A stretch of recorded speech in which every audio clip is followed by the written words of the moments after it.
Hey, I'm Ernie. First off, congratulations on starting your application.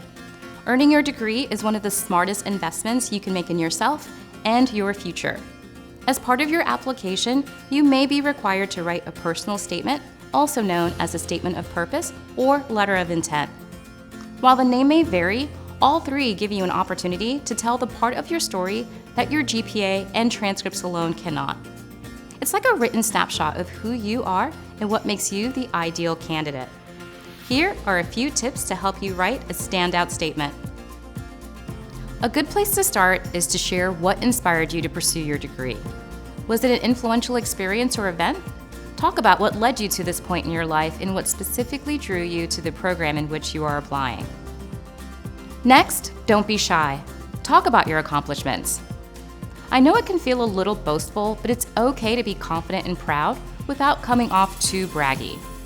Just be honest about relevant personal and career accomplishments, and the story will speak for itself.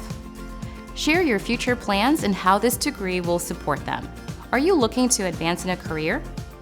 Entering the workforce for the first time? Switching fields? Maybe you want to be a change agent for the greater good.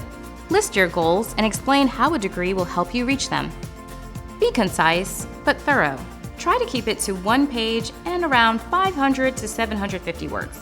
If you need to edit it down, focus on the details most pertinent to the program. If your statement feels too short, elaborate on the aspects that make you a strong candidate. When you've finished, make sure to proofread your statement. Writing mistakes can distract from your message, so review and re-review your personal statement to be sure you're using proper grammar, spelling, and punctuation throughout. Be sure to review your program's personal statement requirements. They can differ from school to school, so make sure you're including all required information. Applying to multiple programs may require some tweaks to your essay. I hope you found these tips helpful. Earning your degree is such a rewarding experience, and I wish you nothing but success in your future endeavors. Now get out there and go write that perfect personal statement.